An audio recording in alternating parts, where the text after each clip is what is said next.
देखिए गुरुजी, आखिरकार मैंने संजीवनी बना ही ली। अब तो आप मुझे गुरुकुल से बाहर नहीं निकालेंगे ना?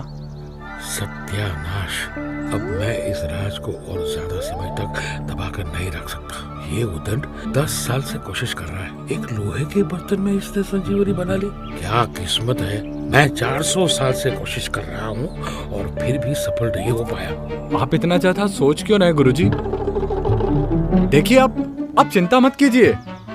आधी संजीवनी आप खा लेना, आधी संजीवनी मैं खा लूंगा। कोई बात नहीं गुरुजी, अब आपकी रुचि नहीं है तो फिर मैं अकेला ही खा लेता हूँ। अरे रुको, तुम ये नहीं खा सकते। गुरुजी, मुझे तो कुछ हुआ ही नहीं, शक्तियां भी नहीं बढ़ रही है मेरी। ऐसा कैसे हो सकता है? बर्बादी, भयंकर बर्बादी। अरे तुम खुद अंदर से इतने कमजोर हो कि संजीवनी तुम पर कोई असर नहीं कर सकती। अब मैं क्या करूं गुरुजी, आप बताइए ना। हाँ, शायद मुझे किसी और विधि से संजीवनी बनानी चाहिए, शायद वो असर कर जाए गुरुजी। तुम्हारी इस सोच की वजह से मेरे पवित्र कक्ष का पूरा खजाना खाली हो जाएगा।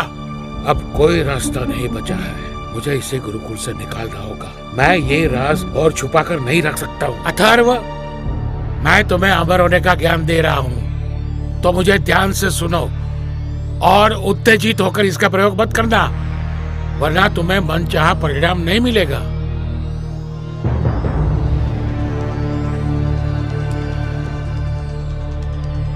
ये तो बहुत ही ज्यादा योग्य है, और अगर इसने कुछ समय में ही संजीवनी का निर्माण कर दिया और उसके सेवन से ये अमर हो गया तो ये तो अहंकारी हो जाएगा और अपने पद से भटक भी जाएगा।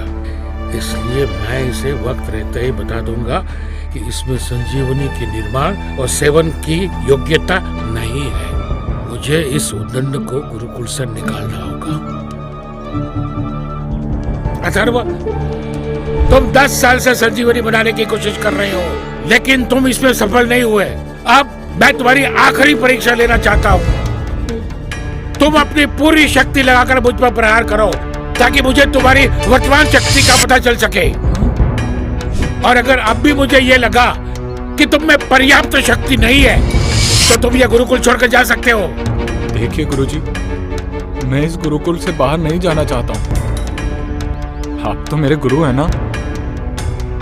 इस संजीवनी को बनाने के लिए मैंने 10 साल तक प्रयास किया है, और मैं आप पर प्रहार नहीं कर सकता हूँ गुरुजी। जैसा कहा गया है वैसा करो अथर्व।